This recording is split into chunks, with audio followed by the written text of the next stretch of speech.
Bonjour ou bonsoir, j'espère que vous allez bien. Alors je ne sais pas si vous êtes au courant, c'était mercredi dernier que Unity a répondu aux principales préoccupations concernant les nouveaux frais d'exécution et les titres Xbox Game Pass.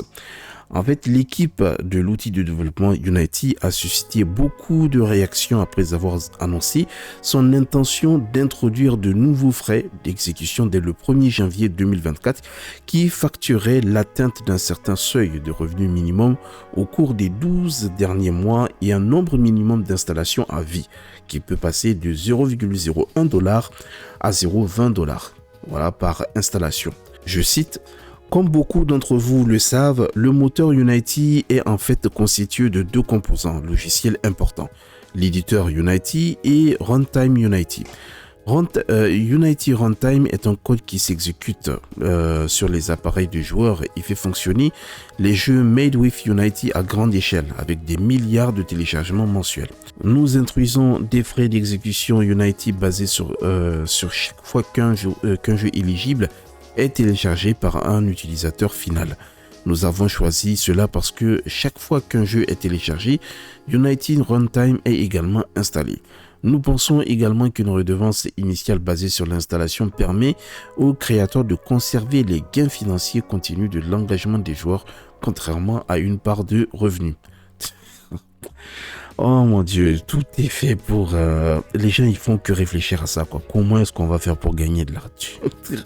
Il y avait aussi une plainte qui avait attiré beaucoup d'attention. C'est une plainte d'Agro Crab Games qui craignait que la sortie Xbox Game Pass de Northern Crimes Treasure en 2024 ne fasse l'objet de pénalités financières majeures en raison des millions et des millions d'utilisateurs du Game Pass qui pourraient potentiellement le télécharger. Et Unity a répondu en disant que non. En ce qui concerne le Game Pass et les autres services d'abonnement, Mark Whiffen, qui est président de Create Solutions chez Unity, il a déclaré que des développeurs comme AgroCrips ne seraient pas sur le coup, car les frais sont facturés aux distributeurs qui, dans l'exemple du Game Pass, serait Microsoft. En gros, en fait, ça veut dire quoi? Donc, à chaque fois que vous allez télécharger un jeu, vu que nous, on est utilisateurs finaux, on va coûter 0,20$ par installation à Microsoft. Ok? Alors, lui, le développeur de Cult of Lamb ou bien de Among Us, vu que voilà, c'est vraiment des petits studios ou bien Agro Crab Games, ils ont dit que mais nous, notre jeu vont arriver sur le Game Pass. Donc, imaginez, comme récemment, je vous disais, il y a 30 millions d'abonnés. Alors, imaginez le nombre de millions de joueurs qui vont télécharger le jeu. Du coup, ils se sont dit, mais on va pas payer toute cette somme. Et du coup, là, Unity a dit, mais non, ça ne sera pas à votre charge.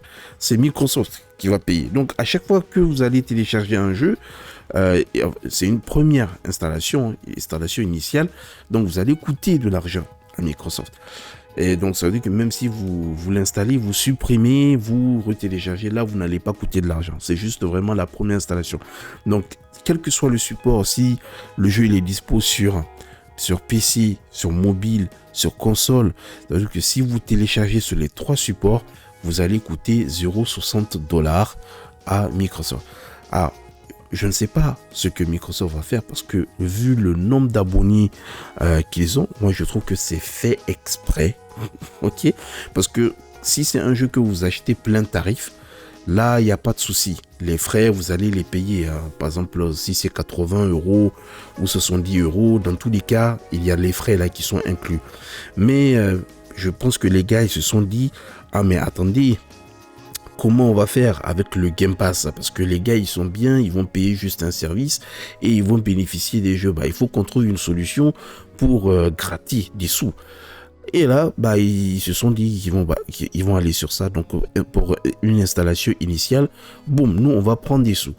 Du coup, même si vous avez votre abonnement Game Pass, vous téléchargez un jeu qui a été fait avec Unity, Microsoft va donner des sous à Unity parce que vous avez téléchargé le jeu.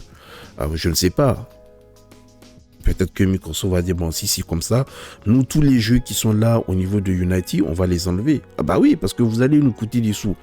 Moi, à leur place, je ferais ça. Hein. Donc, ça veut dire que tous les jeux, vraiment, qui sont faits avec Unity, on va pas les mettre dans le Game Pass. Donc, ça va être comme ça.